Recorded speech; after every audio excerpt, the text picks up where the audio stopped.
Hello and welcome back to this bookshelf tour. We have quite a long path ahead of us to finish the book tour, so let me just begin. Okay, this shelf. This one is a Hebrew book about spiritual travel in Israel by Dr. Yaron Safran. I know him personally, and he wrote about many pagan and witchy and haunted sites in Israel, and this is like first of its kind. So, if you have a visitation to Israel, so you might want to check this out. And you can read Hebrew, or you have friends that can read Hebrew. Nature Speaks, Signs, Omens and Messages in Nature by Ted Andrews is okay. Okay, this is one of my favorite ones, and I'm really happy to have it hardcover. Spells and How They Work by Janet and Stuart Ferrer. It really does give you an overview about how Wiccan people look and think about spells. I like that book. And it has love spells, healing spells, binding spells, psychic self-defense. It's a really nice little book that I feel bad that it's no longer available and no longer in print.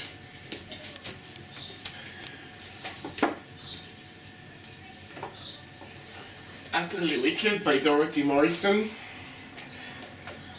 And this one is like... Dorothy Morrison was a lovely, small, sweet little Wiccan that got tired of people picking and bickering on her. So she went to Hoodoo and learned how to cast hexes. But it's not just that. This book has the best house purification ritual that I've seen in print. It has all sorts of manipulative spells, not just hexes, and it has like many small nice hexes and how to deal with different things like sexual harassment, for instance. I think it's very healthy to have this book in the Witch's Library today.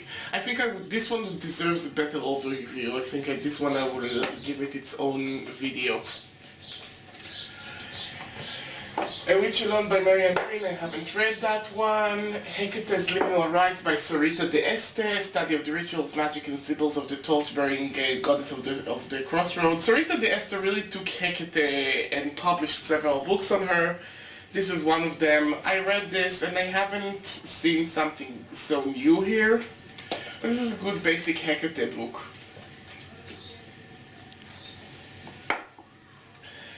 Blood and Mistletoe by Ronald Hatton, which by the way also visited Israel several times. This is about the history of the Druids and Druidry, what we do historically know about them, and we know that also from evidence, and also the second part of the book deals with what we think we know about Druidry and what people wrote about them and how we imagine Druidry, and then it stops and starts dealing with Druids, the neo-Druid movements in Britain. So all those people that are attracted to Druidry, this hefty tome is really for you.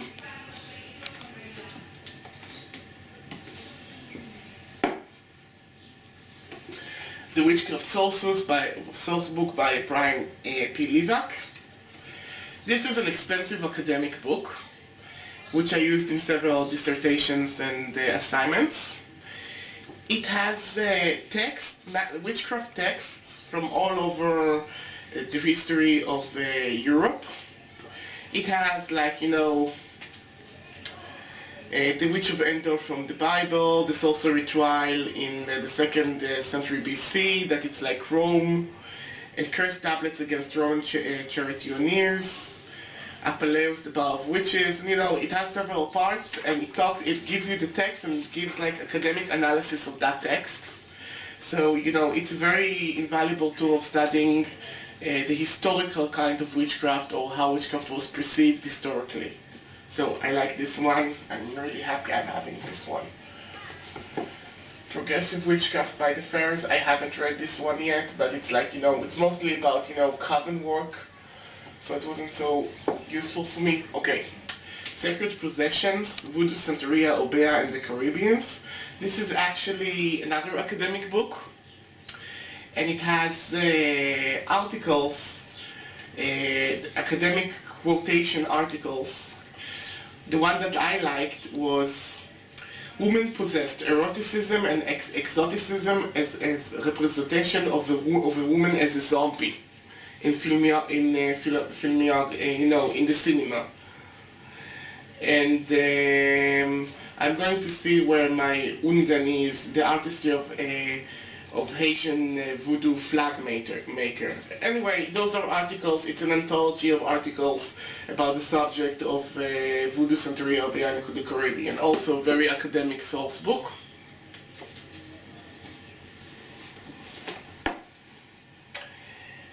Deepening Witchcraft by Grey Cat. I loved this book. I've read it a couple of times. It's not what I would call deepening witchcraft. It's very neo-pagan. I need to say this is very neo-pagan, and the part about advanced magic didn't like thrilled me so much. But it does give you, it's a very good resource book if you are teaching witchcraft, because it tells you what a first degree Wiccan should know, for instance, and you can balance your curriculum based on that. So if you're building yourself a curriculum to teach students, it has a couple of chapters in that. Also it has a chapter of how to make a festival going, how to make pagan events. But it's relevant mostly for the US and the UK. Israel works differently.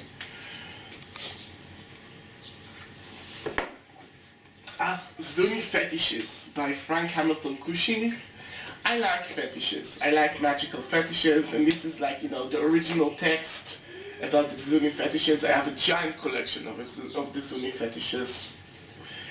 And, those are like the fetishes of each part of, the medicine wheel and what they do. And this is like the original, I think the original publication of this was... The original volume was printed in 1883.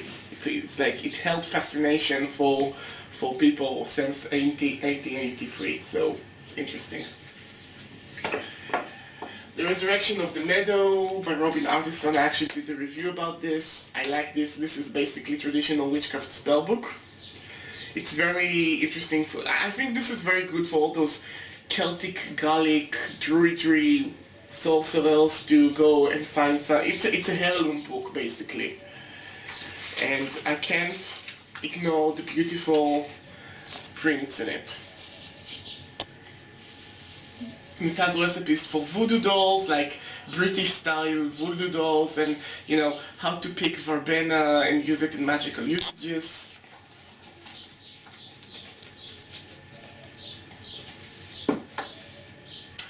The next three books are by Lupa.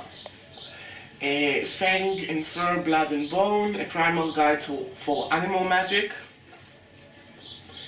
Do-it-yourself totemism, your personal guide for animals to animal totems. And Skin Spirits, the spiritual magical usage of animal parts.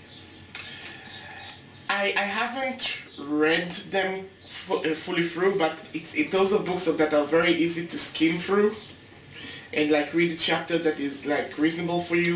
I found them very useful. I like magical work. I like to work with animal parts, and she changed quite a bit of her methodology over the last few years. But I think that people could still find those useful, especially if you're interested like in combination, because this is like another face of American witchcraft that is like, Native American somewhat flavored with the personal experiences of someone that gave herself fully to that.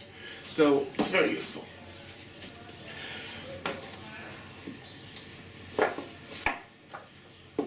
Healing Through Color, I haven't read that one.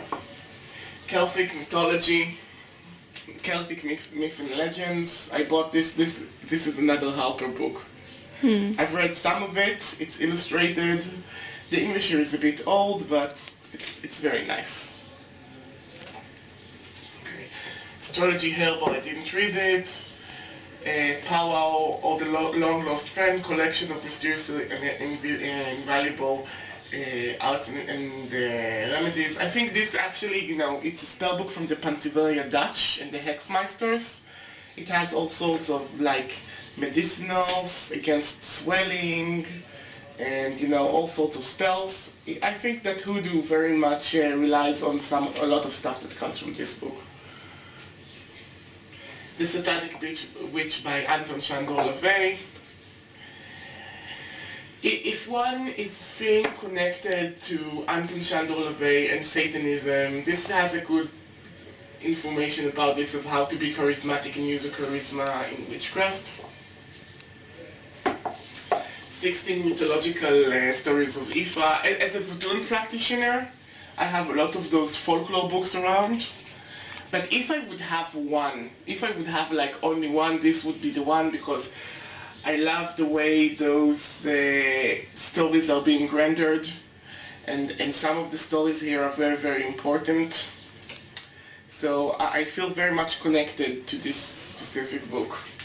You know, you should have like heirloom books if you are raising children and you need some stories to teach them. Enchanted uses of the meaning of the importance of fairy tales. Didn't read this, seems interesting. It's like, this is a book that I received from another witch. An anthology of the I Ching, you know, it's basically, you know, the books of transformation, and Sibylik, The Complete Art of Witchcraft. I love Sibylik, and this is her book where she actually talks about how to perform witchcraft.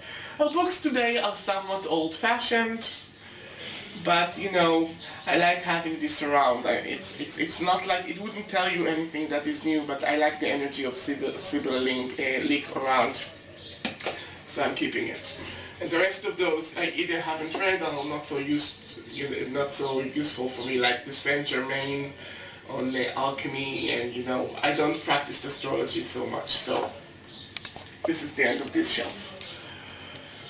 Okay, so this is like, you know, my Jan Fry's shelf. This is like a fairy tale book from Russia that I like. It doesn't contain a lot, but you know, I like the pictures and the designs.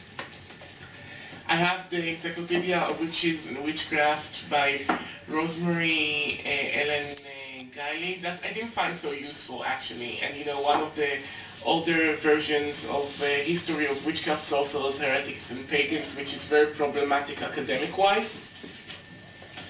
So those are not so recommended. I have a point of keeping all the classics, so I have The Magus by Francis Barrett, which is basically a rip-off in a way of the three books of cult philosophy by Agrippa that I showed you. Even the alphabet is here. The Agrippan alphabet is here. Okay, and we get to the Jan Fry's part of my shelf. I love Jan Fry's. I think that any aspiring self-made witch should read him, should read everything he wrote. The first book I've read by Jan Fry's is Visual Magic, which is basically dealing with making sigils and, you know, and making sigils and practicing runes. And he writes in a very concise, very artistic, very insightful way. So if you want to sample as well, get Visual Magic. But he also wrote books about the usage of runes. And it's not the best book about the usage of runes, but he has many interesting insights and information here, like, you know, the usage of runes in Nazi Germany, for instance. You know, people don't touch this subject, it's a taboo, but he touches it. And, you know, and it has many interesting illustrations, and he talks about the meaning of the runes, and he also quotes a lot of works, so I love these rune books. The Cauldron of the Celtic Gods is very important for those who does, you know, all those Celtic Gaelic witchcraft. It's very difficult to find, and it is a very expensive book, but it's worth it for all those people who, you know, who worship the Morrigan, for instance. Okay, the Temple series of Christopher Penzac. I think that this is the series that made him famous. And I like that series. This is his good writing, because he has, like, you know, he's such a prolific writer, but Some things he wrote were wonderful and some of them weren't so good, so those are the best stuff he wrote.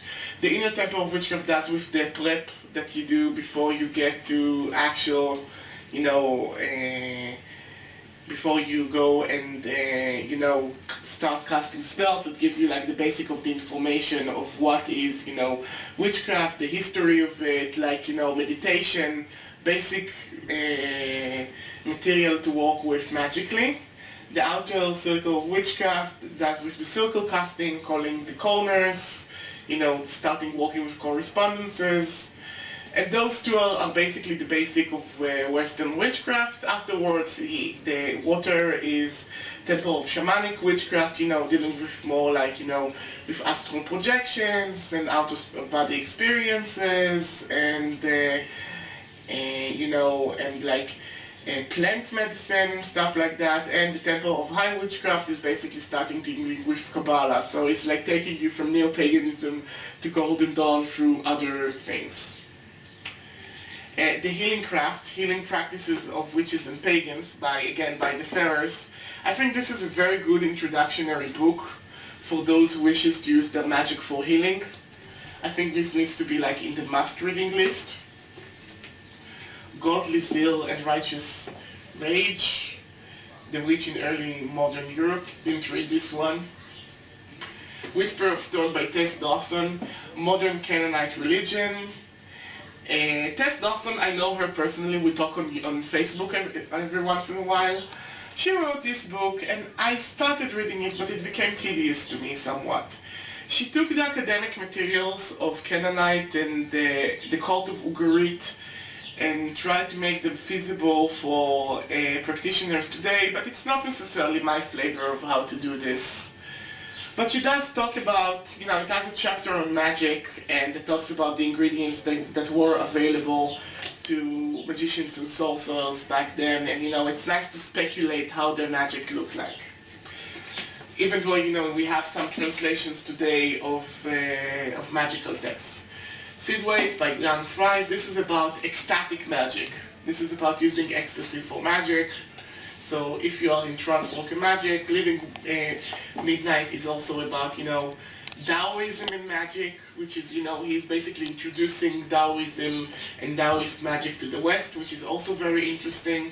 And of course, visual magic, talked about this. The Witch's Bible is basically a very interesting primer about what it is. It's like it's a recipe book of how to be Wiccan, Janet and Stuart flavored, you know. Today they don't call themselves Wiccan, but back then it was like modern style, and it's a combination of two books, the collection of the Eight Sabbath of the Witches and The Witch's Way. It's basically being bound in one book, and again there is illustrations, and it's a very interesting text, you know, to see how the modern Wicca got evolved. Okay, The Wiser, Concise Guide to Herbal Magic. Those of you who learn magic seriously know that Wiser is a very good publication, it's a very important publication. And this book of herbal magic works more with the astrology aspects of herbs. It's built more to accommodate people practicing the Tree of Life, sort of Kabbalah magic, and wants to put herbs in there. So it's a very good book that connects those. This is the Guide for Magic and Witchcraft by Cassandra Ayson, and how to use natural energy to heal your life. This is the Hebrew publication of it. It's not such a good book. This is a book about shamanism. You know, Nahum Agad is a professor that wrote about shamanism from his point of view, and he saw some unnatural stuff or some magical stuff that he cannot explain. So this was his book about the subject. This is The Charms of Love. This is a book about love spells, love potion, etc., etc. I haven't used it, but it's like, as you can see, it's a vintage book. Maybe I should read it. And you know, it gives you all sorts of recipes. So you can read this, aphrodisiac food, etc., etc. Ancient Egyptian Divination and Magic, Eleanor L. Harris. This is a very good book for all those Kemetic people out there. It was also expensive. I think, oh, it's another Wiser book, so it's a quality book. She basically tries to salvage from ancient Egyptian magic, as we've seen with the Bob Breyer book from the history. And she tries to make it like, you know, palatable and useful today. So she gives you all sorts of divination techniques and all sorts of spell casting, practicing with different sort of amulets and different kinds of spells that one could work with the ingredients that are available today. I wouldn't recommend reading this before reading a good historical book about ancient Egyptian magic, so one could have the proper context. And The Black Arts by Richard Cavendish. And this is again looking at witchcraft in a very Christian way.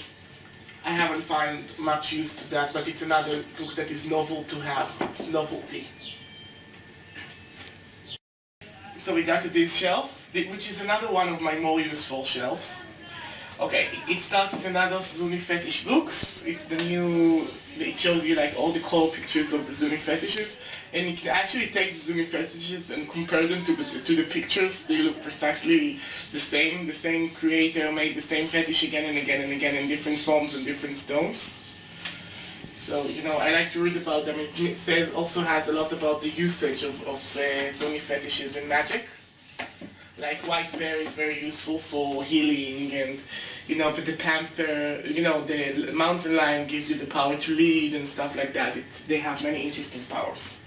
I think I would have liked to see more contemporary witches using Zuni fetishes in their magic. I would have liked to see that. Okay, here I have the trilogy.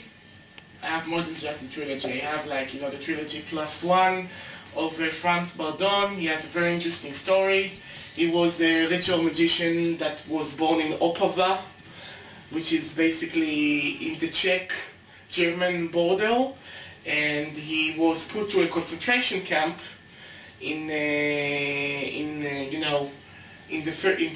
late 30s, beginning of the 40s, because he wouldn't join the Nazi party, and he has written many occult books, and thus was very much wanted by the Nazi party to be joined to their rituals and occultism.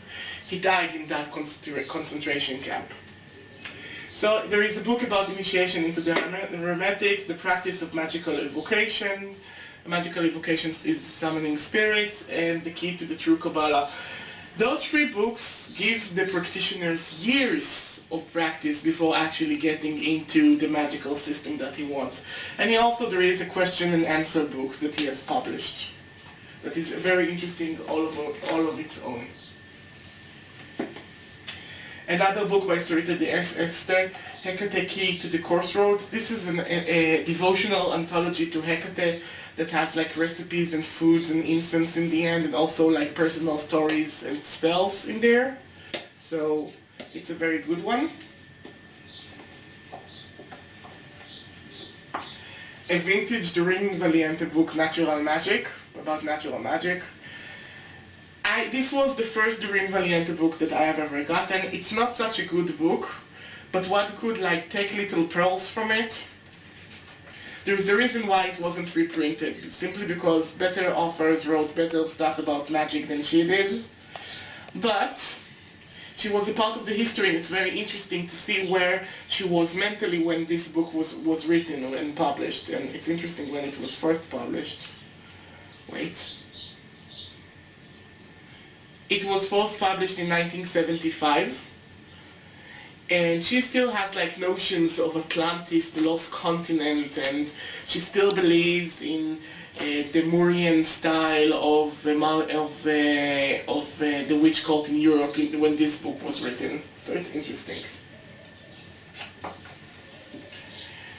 The Archidox of Magic by Paracelsus. Paracelsus was a very interesting Renaissance writer. The first English edition was in 1656, and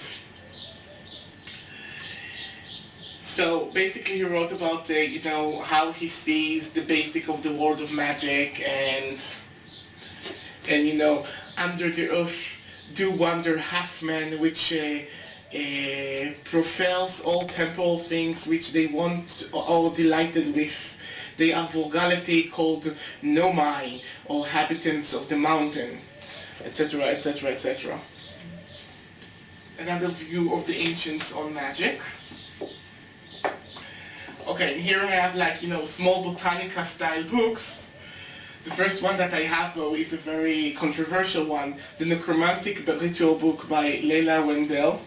Not for the weak-hearted. She speaks about necrophilia and, you know, breaking into cemeteries and using, like, you know, death energy for magic. I think, you know, it would be good for several people, but, you know, I haven't found anything useful in this besides of novelty. I also have, like, Black and White Magic, allegedly by Marie Laveau. It wasn't written by Marie Laveau, but it's like trying to be Marie Laveau sort of magic, and it has like walking, like to stop gossip or how to deal with a business that is in bad shape. And she goes very hoodoo, surprisingly, with this, and not voodoo at all. This is how you know this is a book that was basically published by Botanica trying to sell their wares. But it's interesting to imagine that he has written such a book. Here I have also a very good small book. Papa Jim's Botanica is a very old Botanica, and Papa Jim grew everything magical in his backyard. He had, like, you know, he had like, you know, hot houses for plants and everything. And the Botanica is still online, but it doesn't have all the stuff in it. My teacher, when she was in the army, in Texas, she would order all her stuff from Papa's Jim Botanica, and this is a nice spell book that has like a lot of workings in the end, and, like, you know, the basic ingredients and spells and materials. For instance, pine. Sprinkle pine needles around the floors when then sweep to remove evil from your home or business. Burn as incense to cleanse your home. Sprinkle on your money and in your wallet before going to gambling to add money drawing power, for instance. You know, it's very short, to the point. You know, for people who doesn't want to go and study magic, and, you know, people who are in US that wants like the basic hoodoo and that's enough for them, this is a very good book. Okay. Magic Spells and Incantations by Elizabeth Pepper. Elizabeth Pepper, she used to be a very important witch. She would be the editor of the Witch's Almanac for several years, and she had a love for Aubrey Beardsley that made those cuts. And she collected historical spells and formulas and published them. And it's very interesting because, you know, you can see stuff here that is very esoteric magic, natural magic, homage and healing, love and divination, and curses and bewitchments. So, you know, she gave all sorts of like Kabbalistic hexes and to nail an enemy and stuff like that. It's very interesting. I like this book. The Black Poulet is a grimoire of how to make magical charms, also an antique book, a classical one. The Secrets of Magical Seals by Anna Riva. This is very interesting because you can photocopy the seal and then trace them and, you know, add your magic to them. The Magical Art of Domination. This one has, like, you know, it's a one ritual spell book about how to dominate a person by Anna Riva. It's very interesting as well. I specifically didn't find this ritual so useful. The Modern Witchcraft spell book by Anna Riva. It had interesting herbal points in it, but nothing more. Oh, Magical Charms from A to Z. It's another Elizabeth Pepper book. Right? Yes, it's the Witch's Almanac publisher. It's Elizabeth Pepper. And it shows you a lot of charms and what they do and what they mean, like, you know, the Egyptian Tate that is called the Isis Buckle, and, you know, many interesting stuff. I like this book, it's highly recommended. Scott Cunningham's Earth Power in Hebrew that was translated by a pagan in the Israel pagan community, again with the Art Nouveau. This is the Robert Graves White Goddess that were translated by another pagan woman in the Israeli community many years ago. She's like the oldest pagan woman in Israel. She's in her 80s now, and she belonged to the Canaanite stream when it was back in the 20s. It's like amazing. This is The Dark Arts by Rollo Ahmad. This was my first witchcraft book. It's a horrible, horrible book. Do not read it. Okay, this is another Hecate, The Death Transformation and Spiritual Mastery by Jade Sol Luna. I didn't feel so much connected to that text, but it's very highly recommended by other people. Now there is a second book, The Invocation of the Hydra or something like that. I don't know. I don't see Hecate as being so dramatic, so... Okay, Gardener Law, Plantings, Potions and Practical Wisdom by Maureen and Bridget Poland. It's a book that has, you know, it contains like how to grow a garden, but also has some gardener's magic episodes in it, and like, you know, how to make food for lovers and love potions, and like, you know, a lot of stuff about, you know, magic in the garden. It's very interesting. I like this one. And I did videos about the Cron books of magical words and the Cron books of charms and spells. Those are also highly recommended. Okay, and Charms, Spells and Formulas by Ray T. Marlborough was one of the first books published about hoodoo. And it's a very demanding book. It's demanding that you will know all those names of all those herbs that are not like they're even, you know, printed names, but for instance, you know, the names of how they are called in that specific region. In the US, for instance, what is jalop? Jalop root. And if you didn't know those, and you didn't have back then the Catherine Ironwood book of you know, of root and herb magic by Catherine Ironwood, okay? So, you know, it has all sorts of how to use doll magic and how to make incenses, oils and brews, but it's very demanding. It's very demanding. I think it's expensive to practice from this book. So, you know, one could read this and, you know, gain wisdom from it, but I don't find it very practical. It should be more practical. Okay, more of my old books. The Book of Spells. Over 40 recipes to get your own way in love, work and play. Free emergency spells in sealed pages. Of course I didn't have any emergencies and I opened the sealed pages. This is a very nicely designed sort of thing. Again, more snippets about magic and color usage and things like that. I have also the book 2 that was written by someone else. This was written by Marianne Green, and the first one was written by Nicola de Powford. You would expect that the book 1 and book 2 be written by the same people, but I guess that wasn't to be true. And it's also, you know, it has this bow tie that you tie, so, you know, people wouldn't read your book or something, or you can bind them with a spell so people wouldn't open them. But I didn't find those books very useful. But it's inspiring. I like colorful, inspiring books that allows you to think about basic spells that helps you, so I like them, but I wouldn't tell you, wow, this is a banquet of knowledge. You must have those. Okay, didn't manage to type this, so fix that later.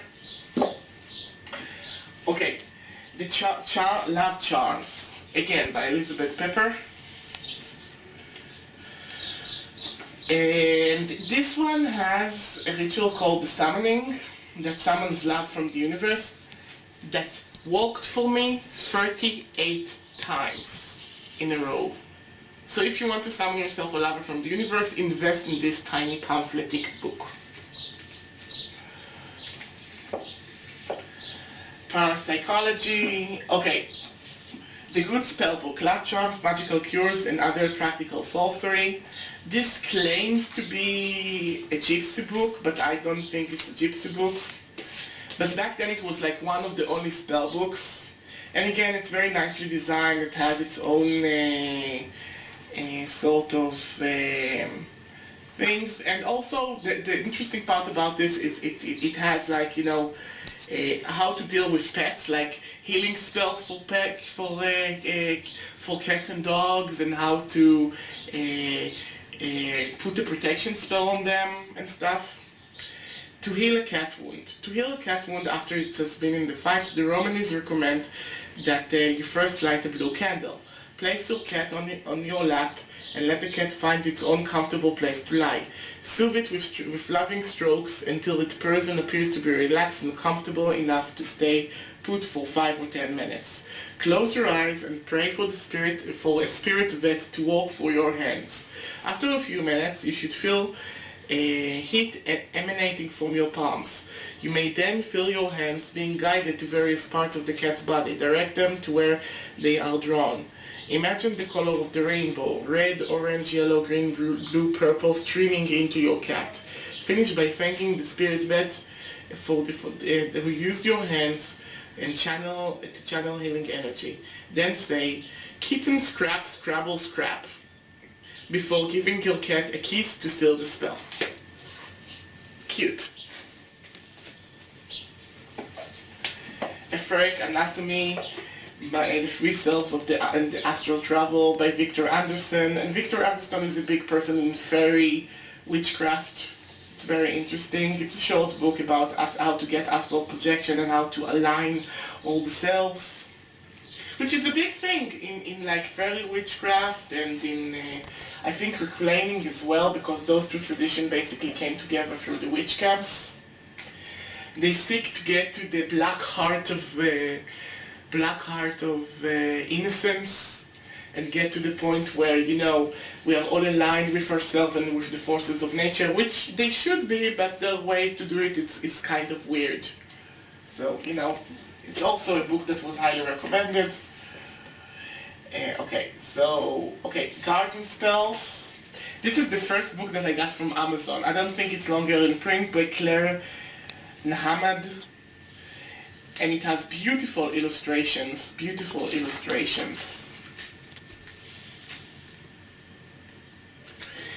And it has the the language of flowers. And, you know, it's a Christian spell book. This is what's surprising about this, because I thought that magic and Christianity didn't mix, and here this book came. And, you know, the omens that is being told by garden creatures, and things like that. I have the Necronomicon and Necronomicon spell books.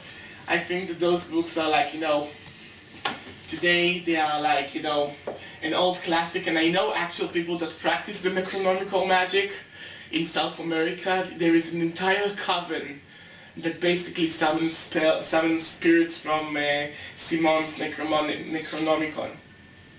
And the spellbook is very gothic, Halloween-y sort of thing.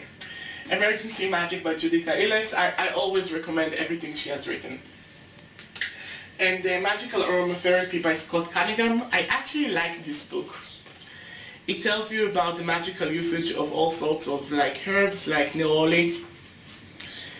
Neroli essential oil distilled from the flowers of the bitter orange tree. It's extremely expensive but well worth the cost for its heady rich scent, useful in achieving the following magical changes: self-purification, joy, sexual relations, etc, etc, etc. So, it's a nice little book. And here I have my favorite crystal books. By Judy Hall, The Crystal Bible, the first one, the second one, and the third one.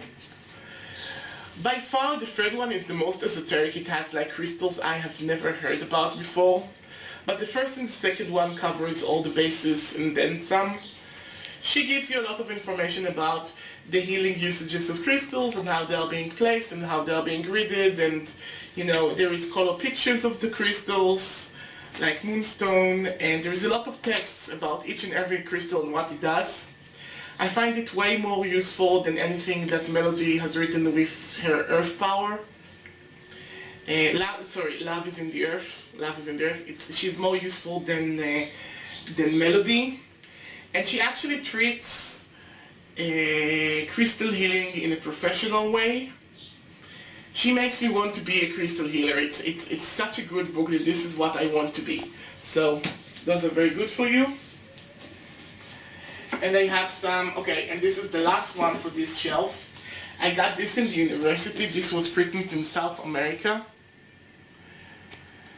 And it's a small book about voodoo that is very nice, and it has like surprisingly accurate information. But it also has zombie jokes. How long can a zombie live? A, about 50 years. B, about 150 years. C, about 500 years. None, they are dead already. Who did the zombie invite to the party? Anyone he could dig up, you know, and stuff like that. So it's very nice. So, you know, this is for this shelf. Okay, hello. And those are like books that I had like lying around on the other shelves, so we can finish this bookshelf, so I can talk about them. This is a psalm book from the New Testament, and that I found on this bench, so I grabbed it. I have this Soraya's Book of Spells. It's very white light happy sort of thing, but I did find some useful things in there, so if you can find it for cheap, grab it, it's nice. Okay, Practical Candle Burning Spells by Raymond Buckland. This actually surprised me in its quality, because he's basically doing an analysis for hoodoo candle burning magic and its usage for usage for its usage for, you know, for Wicca. He's making that analysis, and he makes a symbiosis between interesting hoodoo and Wicca spells. So it's an interesting read, and it's a non-fluffy book as I expected. It's a very quality book. Okay, Asphodite and Madstones by H. Byron Ballard. I like that one. I like that book. I would make a better. I'm planning to make a bigger review on this online, so I won't go there. I've showed you that book already. I've made a review about this one. It's a very good one. The Practice of Witchcraft by Robin Skelton. Vicious Lady did the review on this one. I didn't like the beginning, but I like the spells. The spells in here are sort of unique and interesting, including spells of how to help a woman who has difficulty menstruating, you know, with a difficult menstruation cycle, and things that you wouldn't think would be so obvious that it's in the section of the spell book. But the first question and answer part is not so good, so I didn't like it so much. Oh, and this is one of my treasures right here. Ritual Magic by E.M. Butler, and it was printed in 1949, and it's a rare book. It has information about the history of magic. A history of magic, the Faustian school, you know, about Faustus, the demon from the legend of Faust, you know, the demon Mephistopheles. It's very interesting. Crystal Greeds, How and Why They Walk by Hibiscus Moon. It's a very, you know, it's the first book that I've ever seen about greeting crystals, about the logic and power of putting crystals in greeds and walk with them. And also Hibiscus Moon is part of the pagan community. She's a very well-known person now. It's a very good brochure that makes you like begin walking your crystals into placing them in places and making like, you know, cone of power with crystals. Ancient Spellcraft from the Heims of the Hittites and the Carving of the Celts. It's overprocessed. It takes ideas from ancient magic to Wiccan frame. I didn't like this one so much. The book on Palo, Deities, Initiatory Rituals and Ceremony by Palo Mayombe. And these books, I didn't think that this book would get you inside Palo Mayombe. You need to get the scratching ritual that gets you in there. You need to be actually initiated. But the value of this book is basically explaining the symbology and the particle of the symbology. And I think every voodoo practitioner should have this, because you can learn and understand what's the meaning of the particles and make your own symbols. Make your own voodoo symbols with this and practice with symbols that are already out there. The Magic of Incense and Oils by Lady Galadriel. Yes, it was printed at that time. Well, one calling herself Lady Galadriel did not seem too freakish. And I was like hovering around this book for a while until I got this. And it's a very heavy book about incense, oils and brews and other, incense and oils mostly. And she has some ancient recipes that she revitalized. And some of the stuff here requires sort of exotic things that if you don't have them, it's not really feasible to make. For instance, Narcissus oil requires 12 drops of jasmine, which is very expensive, 12 drops of narcissus, 1 drop tuberose, 1 drop rose, 5 drops petit grain, 8 drops of benzoin, and 9 drop musks. And while I think it would smell wonderful, it would also be very expensive to reproduce. So, this is more a book for professional people going about this business, unless, witches that have the money to go about this business, and not just, everyone that's want to cast a spell at home. It's not very homey in its way. Okay, second pile. Ritual and cult in Ugarit. Ugarit, as some of you know, is the ancient Canaanite city in Lebanon. And this is an academic text about, the ritual and the cult there. And also, it has magical texts here. It gives you some ancient Ugaritic magic spells that you can read and explore for yourself, and they are very complex and beautiful. If you want to learn really ancient spellcraft from the time that writing just began, this is where you should look for it. Ifa Medicine and Preparation for Various Purposes, revised 2nd edition. And I actually bought this one. This book originally came from Nigeria, from the Oyoku Ofun temple. Oyoke, I think it's dark, and Ofun, no, I don't know, I can't translate this, my Yoruba is not good enough. Anyway, it has 100 different Ifa medicines and preparations, some of them for actual disease, and some of them are magical preparations, like to defeat your enemies and things like that. If one is an avid student of Ifa medicine or voodoo and seeks to find like how things are done in the motherland, this is a very good book. It was quite expensive because it's a private printing, but I found it very useful, so one could get it. Alexandrian Grandarian Book of Shadows by Athena Gardner. I don't even know who printed this. I got this one as a gift. I haven't read this one.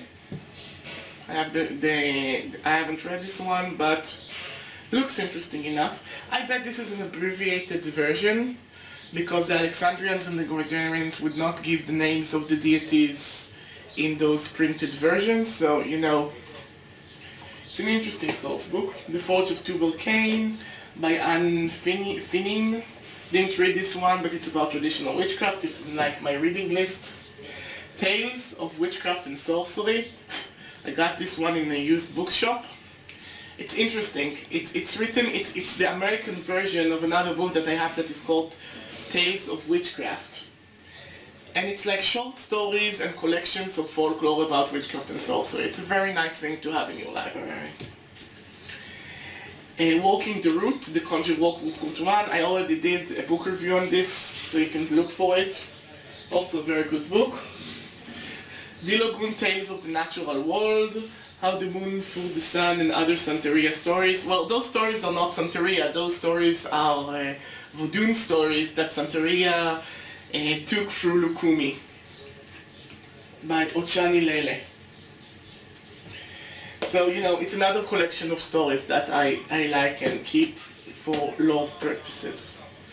Traditional Witches Formally and Potion Making Guide by Sofia Di Giorgio. And this is a recent print. It's 2002.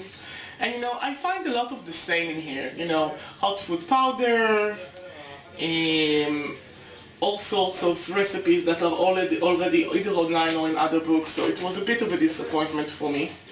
Yet, if you're a beginner and you need those recipes available to you in a book form, you can get this and use this. I'm looking for something that the writers invented in such books. Things that worked for them and that they are willing to share.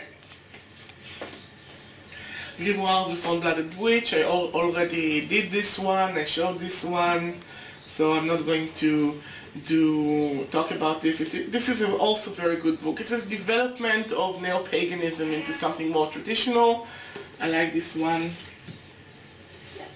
Okay, The Rebirth of Witchcraft by Doreen Valiante. This is a must book for people who read Triumph of the Moon and are interested in the history of modern Wicca. So you can get this. And this is also a very good book. I should review it. I will do a good review about this. Okay, and this is one of my treasures, The Jackdaw and the Witch by Sibyl Lick. And it's signed by Sibyl Lick. For Jolene, Souvenir of a Pleasant Unexpected Meeting in Mid-Air, Best Wishes, Sibyl Lick. So I have a signed book by her, and I appreciate it very much, considering, you know, she died in the 70s. It's a very rare find. So basically this concludes this section of my library. And there are other sections of my library, so we can continue later. So, okay, we're doing this bookshelf. And this is going to be it for today, and next time we'll do the rest of my books. You know, the end of my books, besides the ones that I will get. Okay, so, The Way of the Spirit, Nature, Myth, and Native American and American Life. I got this as a gift. I haven't read this, but I suppose this is a picture book. Yeah, it's a picture book. It's a pretty picture book. It has a lot of color and not so much text. It's pretty. I like spirit masks. Pop Goes the Witch is an anthology of witchcraft by Fiona Horn, my favorite witch ever. She went and met several famous big name pagans, and they make this book together, and she tells the stories of, like, you know, many things that happened, including that TV show she made, Mad House. I have a couple of the Hoodoo and Conjure magazines that were great until, you know, that the people broke up. The couple that made that broke up, and, you know, there are other copies, but I didn't see anything that would really interest me in the other copies. And I have The Crooked Path, the first one from 2008, about, you know, traditional witchcraft. I managed to find in an antique store a copy of Gypsy Sorcery and Fortune Telling by Charles Godfrey Leland. I haven't read that one. Charles Godfrey Leland was the guy that wrote Aradia, Gospel of the Witch. But I think it's interesting to read, and I wonder what it will do, because he was a folklorist, so I think he made a solid research on this one. And there is, I think, a werewolf on the cover. Okay. Tales of High John the Conqueror. This is, you know, High John the Conqueror root is very much used in Hoodoo, but Tales of High John the Conqueror is a very important aspect of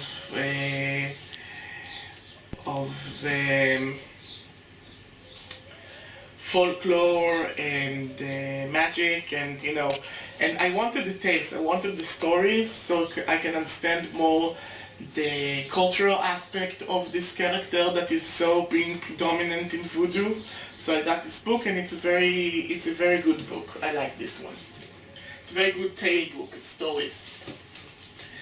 Ogun. It's Africa's Ogun, Old World and New.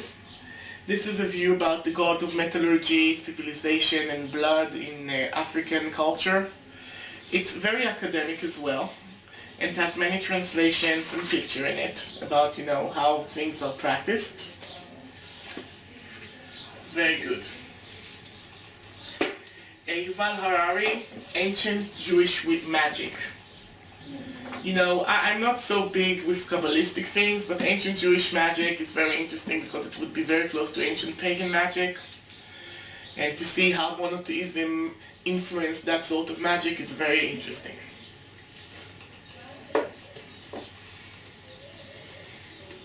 The Horned Arto, Rediscovering Rekindling Canaanite Magic. I haven't read this, but I've been told that it's more of the same, like, the Nativ Kedesh.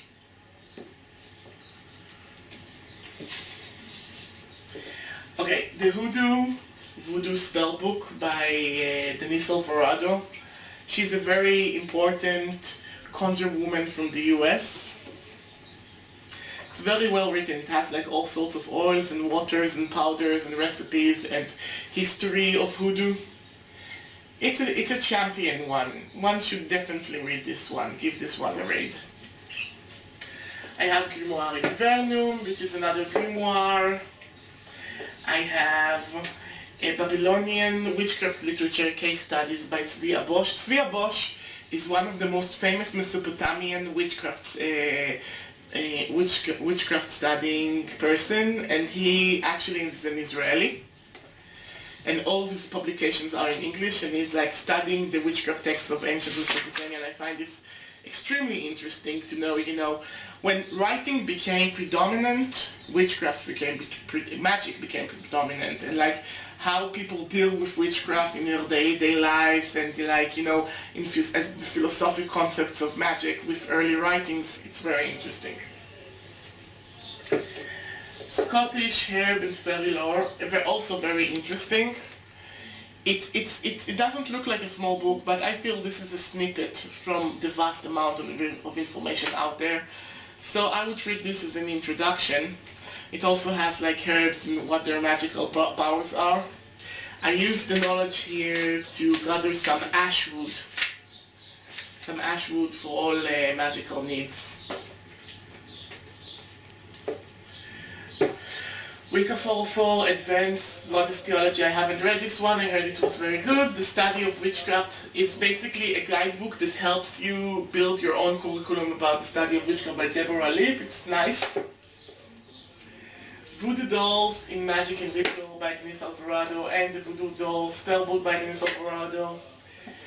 Those are masterpieces, but they are flawed in the sense that I don't think she tells you actually how she resurrects or gives power to the dolls. She omits parts of the text, but maybe one should not have the entire text published. Maybe this knowledge should be kept traditional.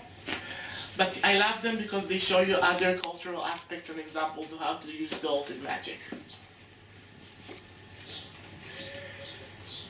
Magic from Brazil.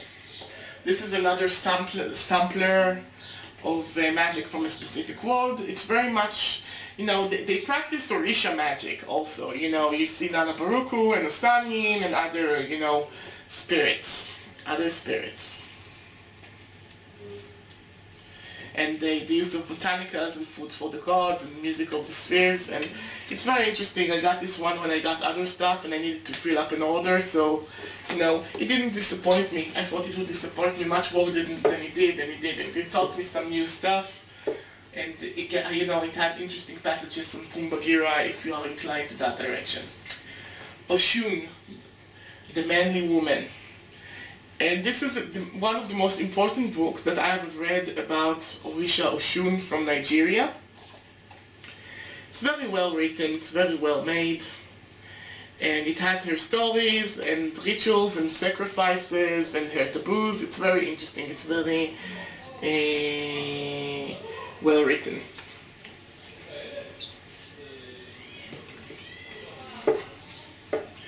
Grasping the Root of Divine Power. It's a very political, Nyabingi African book of like spirituality that touches on magic. It's very spicy writing. If you're African American and you want to connect to your African roots and you need a good beginner's book, this one is for you.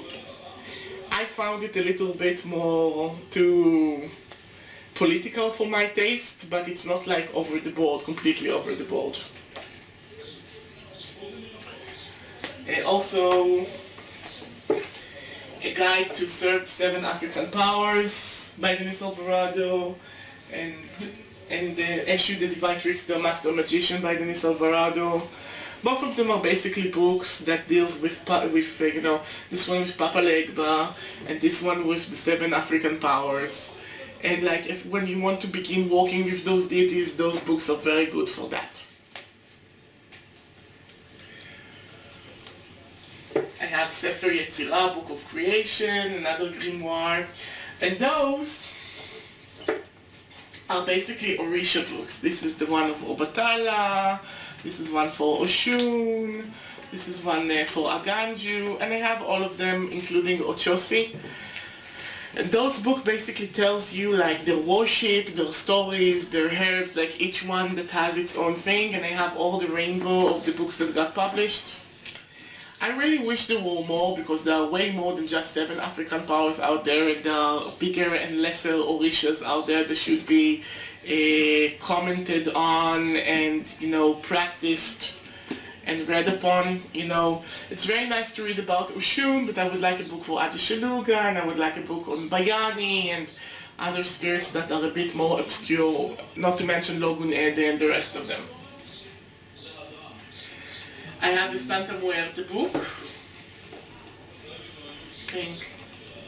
No, that's not it. I have Santa Muerte book somewhere. This is Old Love, Charms and Spells. Didn't practice from it, but it's from Tao style. It's from Tao style.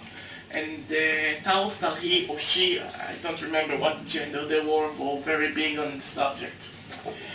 Medicine cards. I have the animal medicine cards. They are surprisingly accurate. So this is the book. Okay, a spiritual walker spell book by Draža Mikarik. I disrespected his Magic for Beginners, but this book gives you many little smart ideas for cleansing and protections and other spells that doesn't require much effort. So this is a nice household book.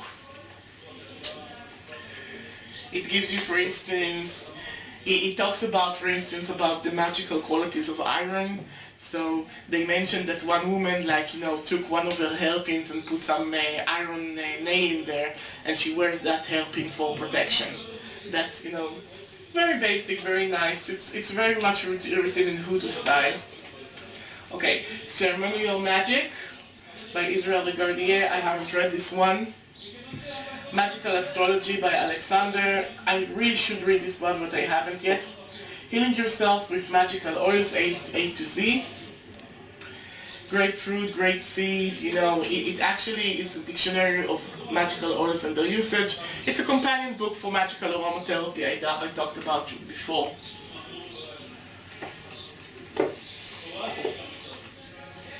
Voodoo Conjure by Tyler Phoenix. I haven't read this one yet, or at least, you know, I read parts of it. It's very interesting, you know, a bit of folklore. I have Magic with Incense and Powders, again by Anna Riva. It doesn't give you any of the recipes, but it gives you like how to use her materials, and you can find the ingredients later and, like, you know, make it yourself, which would be better anyway. This is an antique Israeli yoga book that is called Everyday Yoga that I found next to the trash can, and it was published in 1970. So, you know, it's interesting that back then there were still people, you know, into mysticism, into all those things, and it wasn't like completely new and crazy back then. This is about Oshun, the elegant deity of wealth, power and femininity, and this one is more about her festival, a festival in Osogbo. It talks about the ritual drama and how the stuff is being made. So if you're interested in, like, you know, making an African event, this is a very good introduction. Spiritual Purification by Drasha Mikamik, a guide for self-defense. I haven't really read this one yet, but I think that when you give Drasha Mikamik like a specific subject to write about that is not like Magic for Beginners, where he can get lost with his own words, he can probably do well. I have 2 translated candle magic books, and please tell me, Vasina, did you know them? Did you know this one? No. That got translated into Hebrew? Did you know this one that is translated into Neither. Hebrew? Those books, I don't know where they were. People gave it to me. I didn't buy them. I got them as a gift. You know, some people didn't keep their copies very well. But if I had those as a teen, when we were just looking for witchcraft, I don't know, when you were a teen, there were more stuff that were available out there. But when I was a teen, there was nothing. Nothing. But if it was there, I wonder when it got printed. If it was there when I was a teen, my life would be so much easier. 2003. How old were you in 2003? High school, right? Mm-hmm. Also 2003. It's like 2 Magic of Candles book got translated and published in Hebrew in 2003. It's very interesting to me, because why did they need 2 of them to be translated? Is it the same? Yes, it's the same publishing house. It's all So, you know, 2 magical candle books, and I haven't read either of them, because at some point, you know, you understand. You put your intent in the candle, you like the wick. What's more out there? It's like, so you don't need so much of those. But I got those 2 as a gift, and I was like, where were you when I needed you in Hebrew? Okay.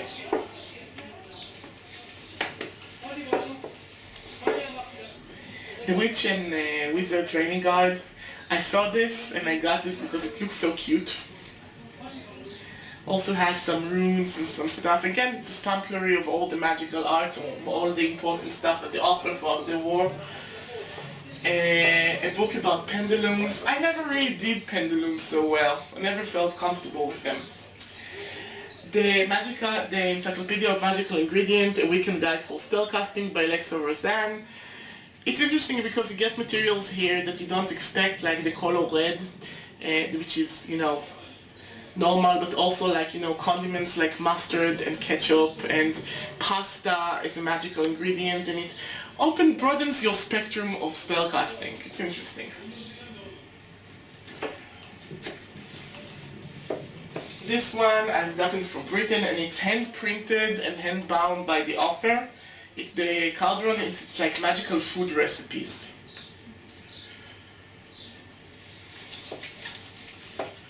Dreaming in the Dark.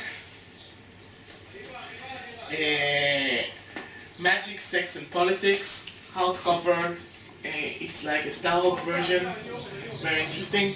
I have the Modern Witches book and the Modern Spell book by Morrison, that, you know, you can see that woman had a wild spirit. Everything here is like orgy and black magic and love spells and craziness. You read this, it has nothing to do with the title, and it's like interesting if you're a teen or if you're a crazy person. Okay, and here I have famous full rituals and spells. I haven't read that. Seven Sisters is a very big botanica, and it's like their spell book. I haven't found anything here useful either. Oh, I have a Christian pamphlet. The Danger of Witchcraft and the Result. And it's from it was published by the what's their name? I don't remember the translation of their name. Jehovah Witnesses, by the Israeli Jehovah Witnesses. I keep this because it has something to do with witchcraft, and I keep it with my witchcraft book, so, you know, it's an insult. Oh, this is my Santa Muerte book, practical spell book. It's interesting, but I think that basically it's not really what the original cult intended. It's like interpretation of other people that were not initiated into that cult. I have one of the grimoires here. Okay, and another Judica Willis book. A wiser field guide for witches, from hexes to Hermione Granger, from Salem to the Land of Oz. I really like Judica Ellis, and, you know, I found some materials in this book that I didn't find elsewhere. All sorts of witches and spiritual workers that could not be found elsewhere. So it's a good one. Totem Magic. by Yasmin Galron. I haven't read this one yet. 2 more books about Yoruba tales, Yoruba myths and Yoruba legends. They were like somewhat expensive for softcover books, but you know, I used them. I used them to tell tales and learn the patterns of energy of the spirits around me. And The Key to the Tarot by White, I haven't read this one, and some, you know, Who is Afraid from the Evil Eye, which is a Jewish spell book that is nice, and you know, a small pamphlet about tarot. So this is basically it. This is this shelf. So I'll see you next time. And next time we are going to finish all of the books that I have in my room that are related to witchcraft. I hope that you have enjoyed this shelf tour. Goodbye and a share.